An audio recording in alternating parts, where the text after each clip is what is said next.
When I was 16, my parents took me camping and then left me alone in the woods. As I walked back to camp with a pile of firewood, I heard my father's voice. If he wants to survive, he'll find a way. An hour later, I watched them drive away without even looking back. I wandered hungry and lost for days until I found help. I never saw them again until last month. 6 years later, my mother came to my workplace, sobbing. When I was 16, I wasn't some rebellious kid. Just your average teenager. I argued with my parents now and then, got annoyed at my little sister, and spent too much time on my phone. Nothing out of the ordinary. But my dad, Robert, had this thing about toughening me up. He was the kind of guy who thought a broken bone was just a lesson in resilience. My mom, Karen, just went along with whatever he said. And my sister Lily, who was 12 back then, was always glued to her phone, barely noticing anything outside her screen. The whole thing started before we even left for this so-called family trip. My dad kept making comments like, "Time to make a man out of you and hope you're ready for a challenge." It wasn't the first time he'd said things like that, but this time it felt different. More pointed. At breakfast, he looked right at me, smirked, and said, "Get ready to step out of your comfort zone." I just rolled my eyes because that was his thing, always pushing, always testing. We drove out about 2 hours to this state forest. Nothing fancy, just a basic campsite with a fire ring, a couple of picnic tables, and one of those outhouses that always smells like someone's mistake. The ride was quiet. I tried making conversation, but my dad ignored me, staring at the road with that same hard look on his face. Mom played Sudoku on her phone, her expression blank.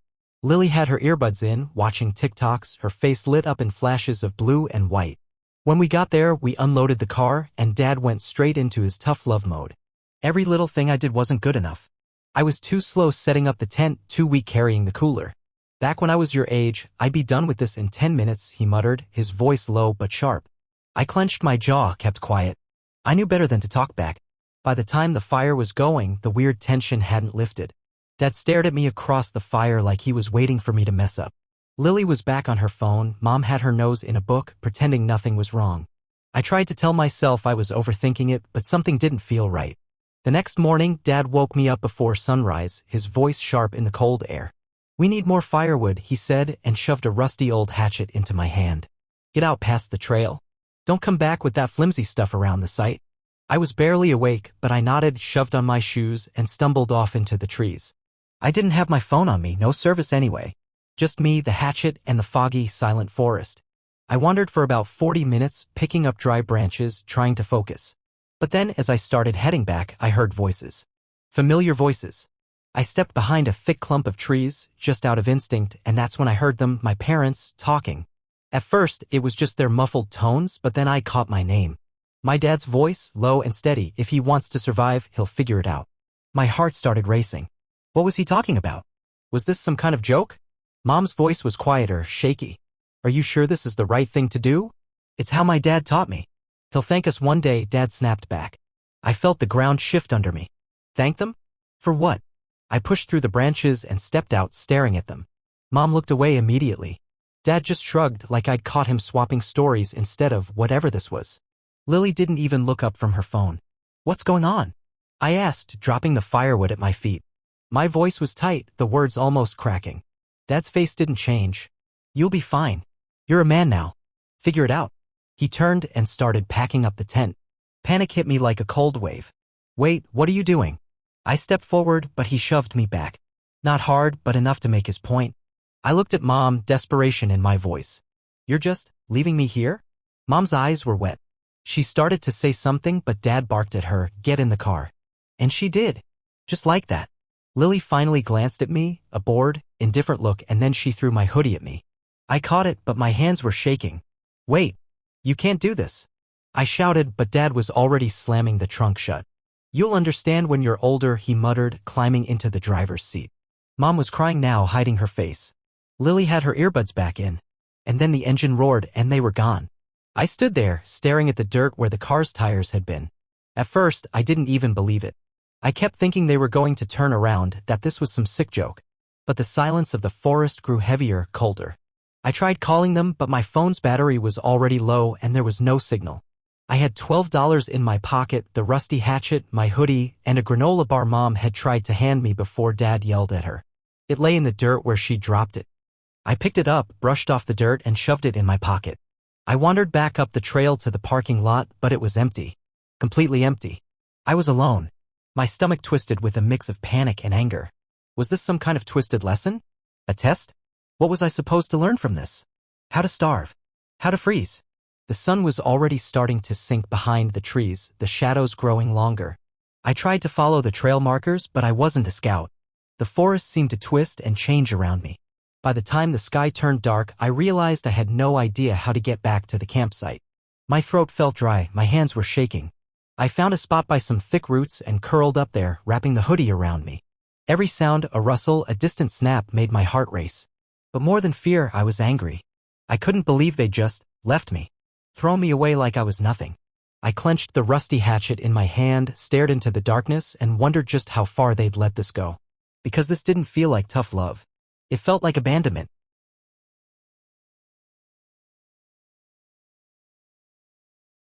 I don't remember much about the first few days. Hunger has a way of blurring time, turning hours into a fog. I rationed the granola bar, tiny bites, hoping to make it last. But by the second day, it was gone. I wandered in circles, trying to follow the trail markers, but they just looped back, taunting me. The forest was endless, every tree a twisted copy of the last. My throat was raw from yelling. My legs ached from stumbling over roots and rocks. Water was the real problem. I found a stream eventually, clear and cold, but I had no idea if it was safe. Didn't matter. I drank it anyway, splashing it over my face, letting it dribble down my chin.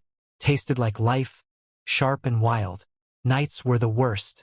The cold bit through my hoodie, and every rustle in the darkness turned my heart into a drum. My hands gripped the rusty hatchet like it was some kind of shield, but I knew it wouldn't help me. The darkness wasn't just outside, it was inside too. Panic clawed at me. My dad's voice echoed in my head. You're a man now. Figure it out. What kind of man gets left in the woods by his own family? By the third day, my legs were weak, and my stomach twisted with hunger. I tried chewing on leaves, even gnawed at some bark, but it was pointless. I felt like a ghost wandering aimlessly. I yelled for help until my throat was raw, but the forest swallowed my voice. Then I saw them, 2 hikers, their brightly colored jackets a splash of hope in the green maze. I stumbled out of the trees, looking like some wild thing. They stared, wide-eyed, and the woman clutched her backpack tighter. Are you okay? The man asked, taking a cautious step forward. My family. They left me. I croaked, the words a dry rasp. They exchanged a look, a mix of shock and disbelief. But they didn't leave. They gave me water, guided me back to the main trail, and called for help. A park ranger showed up a while later, his face a mask of calm professionalism. But I saw the way his eyes widened when he looked at me. I must have looked like a mess. Dirty, scratched, eyes wild. I gave them my parents' number, but no one answered. Not Dad, not Mom, not even Lily. Just endless ringing. Eventually, the ranger called my Aunt Linda. She showed up, her face tight with worry, but her words were sharp. You've always been such a dramatic kid, Evan, she muttered, barely making eye contact as she drove me to her house. No hugs, no warmth. Just a sandwich tossed at me and a blanket for the couch. Your parents are taking some time. Maybe it's best if you stay here for a bit. Did they even call? I asked, a spark of hope clinging to my words. She shrugged. They need space. Maybe think about what you did to push them. What I did. My fists clenched in the blanket. What did I do? Exist? Be 16? Not live up to my dad's warped idea of toughness? But I didn't argue. I didn't have the energy. I just stared at the ceiling, feeling the cold ache settle into my chest. Days turned into weeks. Linda barely spoke to me, treating me like a stray dog she'd been forced to take in. I stopped asking about my parents. Stopped calling. I figured if they didn't want me, I didn't need them. I turned 18 and left her house without saying goodbye. Got a job, scraped by, learned to stand on my own feet. The anger never really went away, though. It just curled up inside me, cold and sharp, like that first night alone in the forest. 6 years passed. I built a life. A small, quiet one, but mine. I didn't need anyone. I didn't trust anyone. People let you down. Family let you down. Then she showed up. It was just another ordinary day. I was at work, busy with the lunch rush, wiping down tables and grabbing orders. I didn't even notice her at first. But then I heard this weird, shaky breath, a wet, gasping sound. I turned around, and there she was, my mother. I almost didn't recognize her. Her hair was thinner, streaked with gray, her face lined with exhaustion. She looked older, smaller. And then she started crying. Not the gentle kind of tears you see in movies. No, this was ugly, loud, desperate crying. The kind that makes strangers look away, uncomfortable. I just stood there, frozen. My chest felt tight, like all the air had been sucked out of the room. My boss glanced over, eyebrows raised, and I gestured for her to step outside. I didn't want a scene. She followed, clutching at her own sleeves, still crying. I leaned against the cold brick wall, arms crossed. Part of me wanted to walk away, just leave her there, like they'd left me. But I didn't. "I'm sorry, Evan. I'm so sorry," she choked out, her voice a jagged mess. "I've been trying to find you. Please, please talk to me." "Why?" I snapped. "Why now? It's been 6 years." She started rambling, words tumbling over each other. How everything went wrong after I left. How Lily barely spoke to her, how Dad had changed. He got meaner, angrier. She lost her job. They moved into a smaller place. Dad started drinking more. "I don't care," I interrupted. "I don't care about your problems." Her mouth opened and closed like a fish gasping for air. "It wasn't supposed to be like that. Your father just wanted you to toughen up. He thought you'd come back after a few hours, that you'd prove you could, survive?" I laughed, a bitter, hollow sound. "Well, I did. And you never called. Never checked. Just gone." Her face crumpled. "He wouldn't let me. I was scared." "Scared?" My voice rose, sharp and cold. "I was a kid left in the woods, and you were scared?" Tears streaked down her cheeks, but they didn't move me. I was too angry, too numb. She tried to reach out, but I stepped back. "Go home, Mom. Whatever you want, I don't have it." "I'm sorry. Please, Aya." But I didn't stay to hear the rest. I walked back inside, feeling her gaze on my back. My phone buzzed a few minutes later, a text from an unknown number. Her. Long, rambling apologies, begging for a second chance. I blocked her. I was done. Or so I thought. Because the next day, I started getting messages. From old friends, from cousins I hadn't talked to in years. "Hey, your mom's looking for you. Says she's worried. Is everything okay?" She was dragging me back, whether I wanted it or not.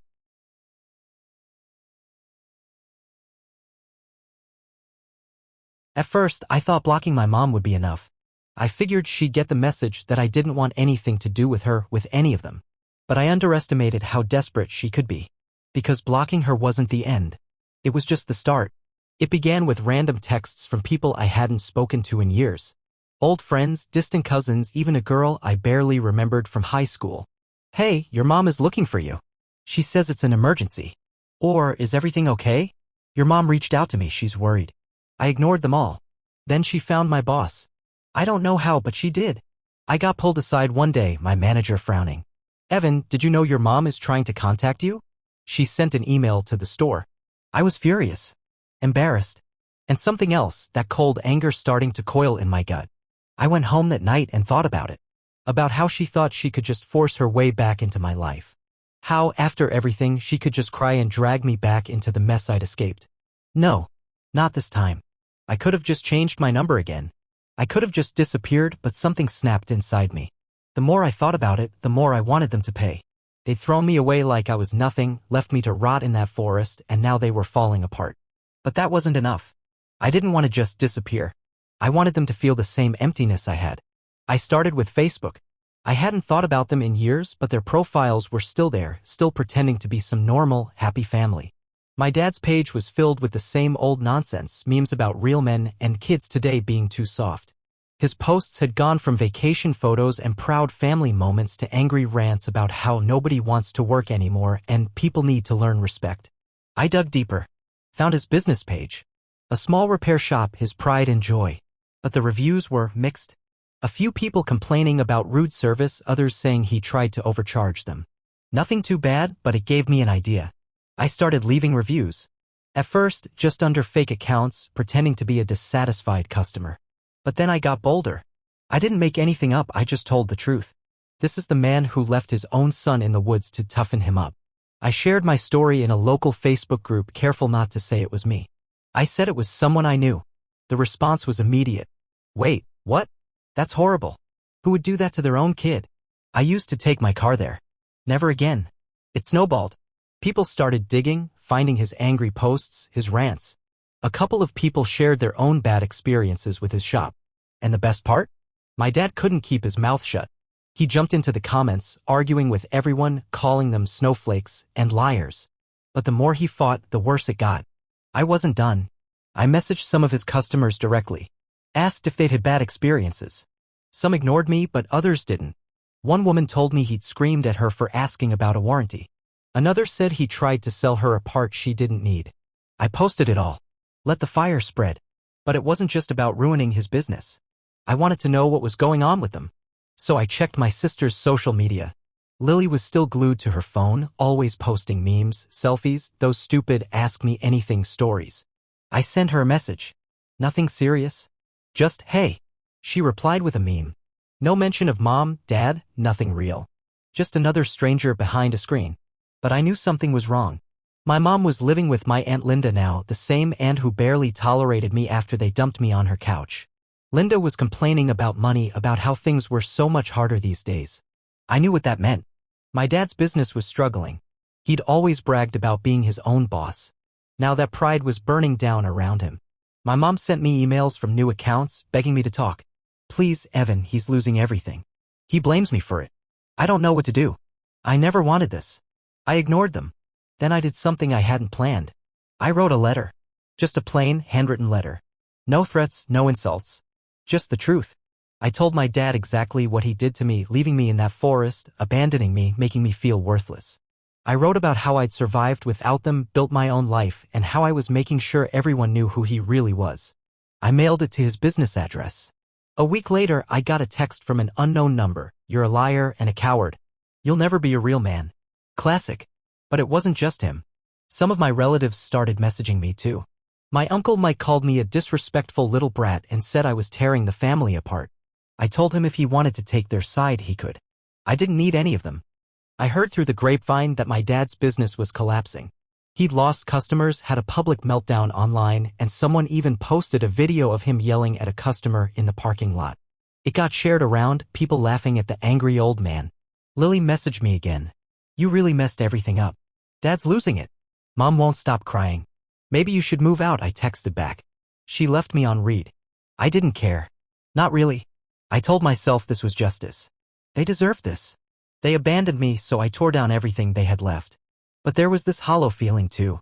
Like even watching them burn, I couldn't really feel anything. Then I got a message from a name I didn't recognize. Some old guy who claimed he knew my dad years ago. He'd heard about the mess. He treated you like his father treated him, the guy wrote. Doesn't make it right, though. No, it doesn't, I replied. Take care of yourself, kid. Don't let his bitterness become yours. I didn't answer. I wasn't bitter. I was just making them face the truth. But the words stuck with me. Bitterness. Was that what this was? Some part of me wanted to believe I was just standing up for myself, making them pay for what they'd done. But I couldn't shake the feeling that maybe I'd become exactly what my father always accused me of, being: angry, vengeful, lost. But I couldn't stop. Not yet. They needed to hurt the way I'd hurt. They needed to know what it felt like to be cast aside. I wasn't done. Not even close. 2 months. That's how long it took for the fire I started to consume everything. 2 months of watching from a distance as my father's world crumbled. His business fell apart. Customers turned against him. His online rants turned into desperate, rambling apologies. And still, I didn't feel any better. I'd imagined some kind of satisfaction, a sense of justice, maybe even victory. But there was just emptiness. Like staring at a house I'd burned down and realizing I was still standing in the ruins. It was Lily who messaged me first. Dad's losing it. Mom left. He's barely holding on. I read the text, then put my phone down. I didn't even reply. Then came a call from Aunt Linda. Her voice was tense, her words fast. Evan, you need to talk to your dad. He's not doing well. He's losing everything. Your mom's staying with me, and it's a mess. Please, can you just talk to him? I already did. He didn't listen, I said, cold as ice. Evan, this is cruel, she shot back. I know they hurt you, but you're tearing your own family apart. I didn't tear anything apart, I whispered, my voice steady. They did that themselves.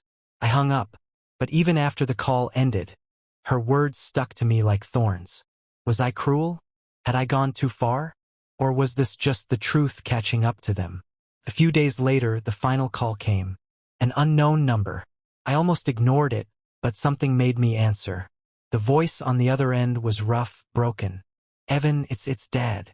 I didn't say anything. I'm sorry. I know I did wrong. I don't know how to fix it. I lost everything. Your mom left. I don't know how it got this bad. The words were coming out in a rush, raw and desperate. I could hear him trying to hold it together, but his voice kept cracking. I should have felt something, anger, satisfaction, maybe even pity. But there was nothing. Just a cold, empty quiet. You never understood, he continued, struggling for control. I wanted you to be strong. I didn't want you to end up like me, but I pushed too hard, and I lost you. Please, Evan. I'm sorry. I'm sorry. I listened. I heard every word. And then I hung up. For a few minutes, I just sat there, staring at my phone. The silence was suffocating. I didn't feel relief. I didn't feel anything. I wanted to laugh, wanted to cry, but there was nothing. Just a vast, empty numbness. Then the messages started. Relatives, some I hadn't spoken to in years, started reaching out. Evan, you have to forgive him. He's your father. Or, you went too far. You should have just moved on. Even my boss got another email from my mom, begging him to convince me to talk to her. I blocked them all. Days turned into weeks. The chaos settled, but the emptiness didn't go away. I heard from a cousin that my dad's business had officially shut down. He was living with some old friend, scraping by. My mom was still crashing at Aunt Linda's place, barely speaking to anyone. Lily was trying to move in with a friend. The family was scattered, broken, and somehow it didn't make me feel any better. One night, I found myself staring at the old hatchet. The one I'd carried in the woods, the one they'd left me with. Rust still streaked the blade, and the handle was worn from where I'd gripped it so tight, trying to stay alive. I kept it all these years without really knowing why. Survival. That's what it had always been about, hadn't it? Surviving them. Surviving the loneliness, the betrayal, the abandonment. I thought revenge would feel like power, but it just felt like nothing. My phone buzzed. Another text from an unknown number. I almost ignored it, but then I opened it. I'm sorry. Please forgive me. I miss you. I didn't even know if it was from my mom or my dad. Maybe it didn't matter. I deleted it without replying. I wish I could tell you that I found peace, that I realized forgiveness was the answer, or that I reconciled with them and we all healed. But that's not true. I never spoke to them again. I didn't want to. I didn't need them. Not anymore. Sometimes, I catch myself wondering if they'll try again. Show up at my door. Write me a letter. Maybe even try to guilt me into another round of chaos. But I don't worry. I know who I am now. I know what they did to me, and I know that I survived it. They broke my trust. They left me in the woods to fend for myself, and in a way, I never really came back. That scared, hungry kid is still in there, staring into the dark, clutching a rusty hatchet. But he's not alone anymore, because I took that darkness, that fear, and I used it. I built a life without them. I don't need their apologies. I don't need their explanations. Some people say revenge doesn't help, that it just keeps you stuck in the past. Maybe they're right. Or maybe they've never been left to die by the people who were supposed to protect them. All I know is that I made them feel it. I made them understand that their choices had consequences, that they weren't untouchable, that they couldn't just erase me. So now I'm here, still standing, still moving forward. And somewhere out there, They're still trying to pick up the pieces of the life they shattered. But that's not my problem.